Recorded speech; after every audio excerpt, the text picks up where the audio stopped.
Okay, welcome to how to deal with your just in case clutter. So most of these videos, actually pretty much all of them that I do, I like to talk to you about kind of the mindset and the truth behind what's really going on with your clutter, and then give you action steps. And this one is especially true, and this one is heavily focused on the mindset behind your just in case reasons. So I want to tell you guys about a story.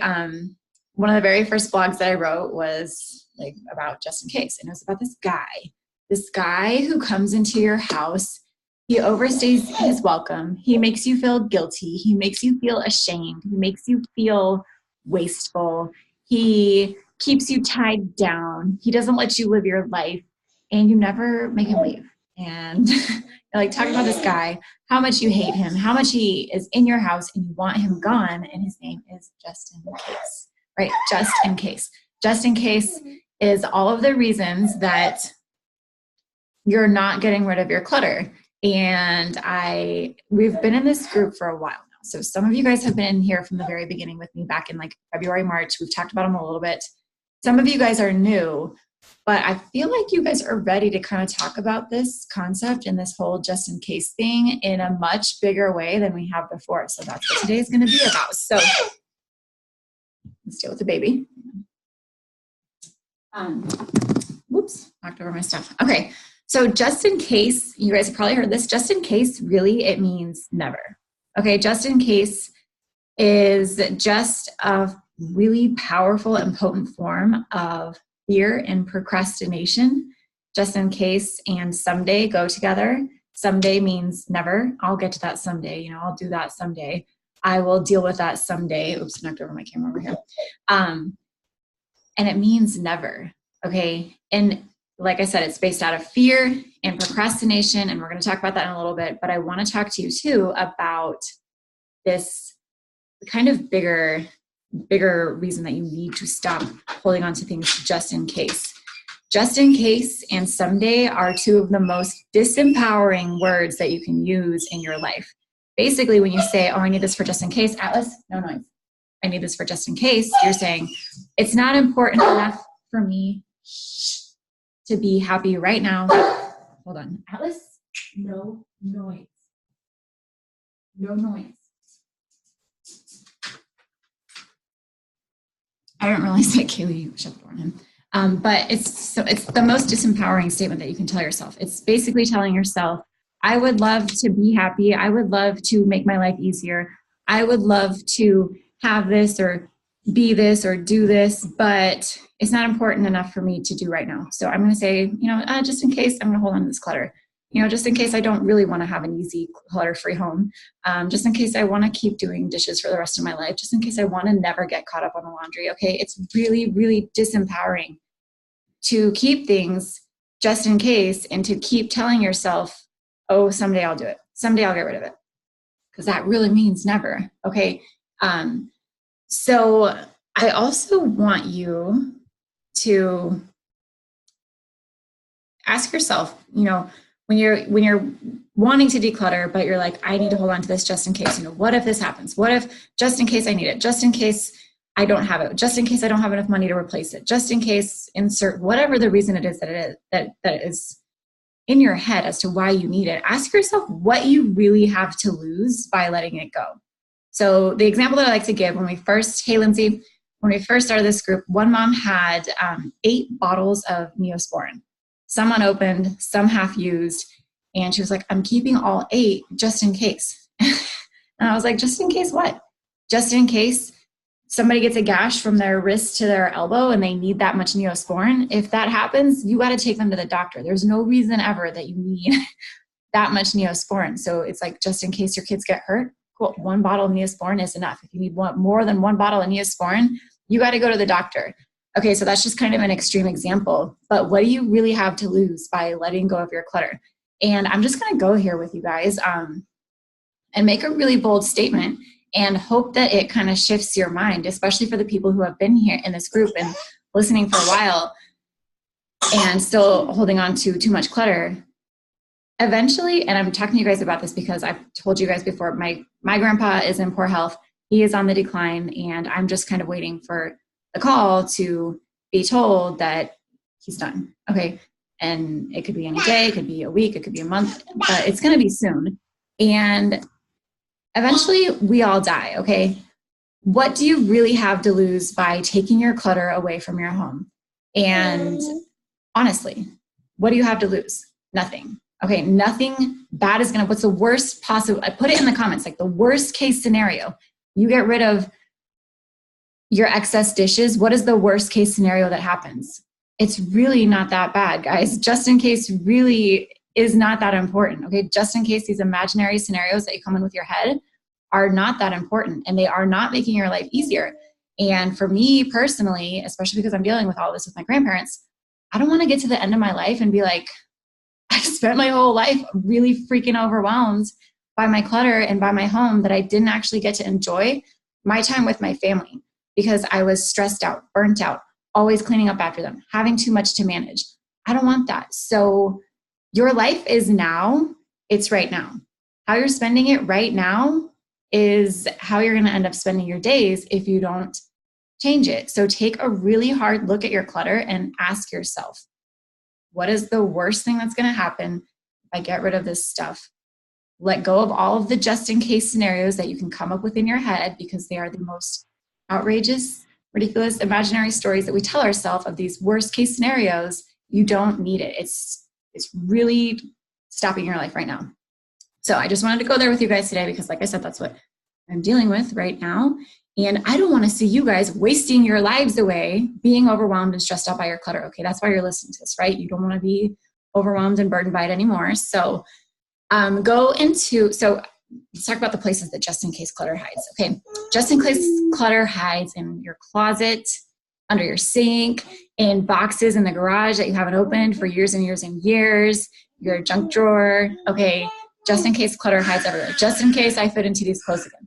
Just in case I ever want to make this project that has been unfinished for 5 years sitting in a box. Just in case I ever decide I want to open up those boxes and see what's even in them. Just in case I want to, he is the monster under the bed. He is. Just in case, all of these things, okay, they're like you being stuck in this future scenario that is not playing out, and it's keeping you stuck and away from your ability to be here right now. So recognize kind of where your just in case clutters are, the most common hotspots. And trust me when I say that too little is not your problem, okay? Having too little is never going to be your problem. Too much is the problem, okay? That's why you're here. You have too much to manage. You have too much to clean. You have too much to organize. You have too much to do, and you want to get rid of it. If you're going to let just in case come in and give you 1,000,001 reasons as to why it needs to stay, you're never going to make progress. So get the just in case. It's holding you back. Just in case holds you back. And that's kind of the mindset behind it that I want to talk to you guys. So, and he's also costing you way more than money. Okay, I know that's something that a lot of you guys, what are you talking about? Say, throw your drink in Justin's face, okay? But a lot of you guys don't want to get rid of your just in case clutter because you spent money on it. And I've said this in a lot of different ways and a lot of different times, but I'm going to say it again. Just because you spent money on it, the money is already gone. The money is not coming back to you. It's not going to jump into your bank account. It's not going to pay for your vacation. Your clutter is not going to pay your bills. It's not going to pay your electricity. It's not going to buy your kids clothes. It's not going to buy you food. It's not going to come back to you likely in the form of any money at all. Maybe pennies on the dollar if you sell it on Marketplace or hold a garage sale. But it's not money anymore. So stop viewing your clutter as money because that's not serving you and it's keeping you stuck. What it's costing you is infinitely more valuable than dollars. It's costing you your time. It's costing you your energy. It's costing you your presence in your days. It's costing you your ability to play with your kids. So stop saying you don't want to get rid of it because you spent money on it. The money's already gone. And now you know that. Now that you're seeing it, now that you're forcing yourself to get rid of your clutter that you spent money on, you know in the future you're going to be a lot more mindful about what you have to spend your money on, right? Hey. So let's move on to actually what to do, because that was a lot of mindset talk. Put in the comments though, you guys, what you actually think about this, how you feel about this, what it's bringing up for you, because I want to hear what's going on with you. And just in case, okay? So your tip number 1 of like the actual action steps for you to do is to trust that you always have enough, okay? And I know it's kind of an abstract thing to do, but if you haven't ever looked up kind of the idea of abundance or the law of attraction or this widely known concept that we are not brought to this earth to suffer, we are meant to thrive, and that we are meant to be abundant, we are always provided for, and we always have everything that we need, look it up and start to learn that and start to trust that. That's one of the best things that I have learned by getting rid of my clutter, is that not having enough is never my problem. I literally always have enough. I always have exactly what I need.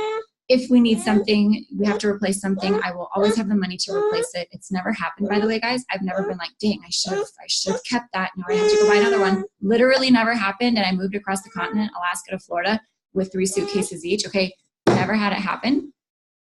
Never had a life crisis because I got rid of something. Never had a life crisis because I only had 4 pans to cook in.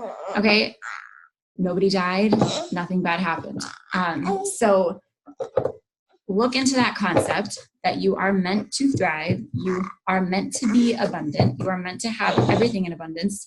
You are meant to not suffer. So just trust that and look up things like the law of attraction. Some people call it whatever else that is. Hey, Ruth. But Danielle says, I'm ready to break up with Justin. Currently my office supplies. Yeah, get rid of them. So, okay. So that's your first tip. Do that, because I can't do that for you. I can't tell you how to do that. You have to kind of go explore that for yourself. Okay, tip number 2, pick a spot in your house, one specific area. And, okay, so pick like your closet or your junk drawer or wherever it is that all your just in case clutter hides, and write down everything that's in it. Okay, write it all down, because when you see it on paper and you realize how much it really is and how ridiculous it is that you have 50 pens and 14 notebooks that don't have anything written in them, you realize that it's pretty ridiculous. When you realize that you have 8 cookie sheets and you make cookies twice a year, then of course you're overwhelmed by clutter. Of course you're like drowning in it. It sucks. So write it all down and kind of throw it in your face like that. Like, it's super powerful to see it on paper. And then it's really kind of overwhelming to come up with all of these, like, oh, I could, just in case I ever need 8 cookie sheets. Nobody ever needs 8 cookie sheets, ever, in one time, okay? And if you do, my bad, maybe, you should have a commercial kitchen or something. But it's ridiculous when you can see it written down like that. So do that. And then tip number 3 is, trust me when I tell you that the freedom that you're looking for is hidden underneath your clutter. Okay, that was one of the best things that we found when we left Alaska and moved to Florida, was all of the freedom. All of the freedom. We had so much time. Like I told you guys this before, like, all of a sudden I was happy to be at home. I wasn't trying to escape home. I was able to play with my kids easily, without being like frantically running around being like, oh my God, I have 1,000,001 things to do and all they want to do is play Legos with me. Of course they do, because they're, I'm their mom and they're my kids. Of course they want to play with me. And of course I should want to and be able to play with them. It was like the best thing ever for my role as a mom, to get rid of my clutter. It was the best thing we ever did for our marriage, because all of a sudden we had tons of time. Like, I was no longer like freaking out and being grumpy pants all the time. Like, the house is a mess. You work too much. You're never home to help me. I'm completely overwhelmed. That just didn't happen anymore. At night when the kids went to bed, all we had to do was hang out with each other and get to know each other. And it was amazing. It was the best thing ever. So your freedom that you're looking for, that ease, that happiness, that ability to be a present mom, is hidden underneath your clutter. So stop coming up with all of these like just in case scenarios. Stop saying I have to keep it because I spent money on it, because it costs you way more than dollars. Okay, way more than dollars.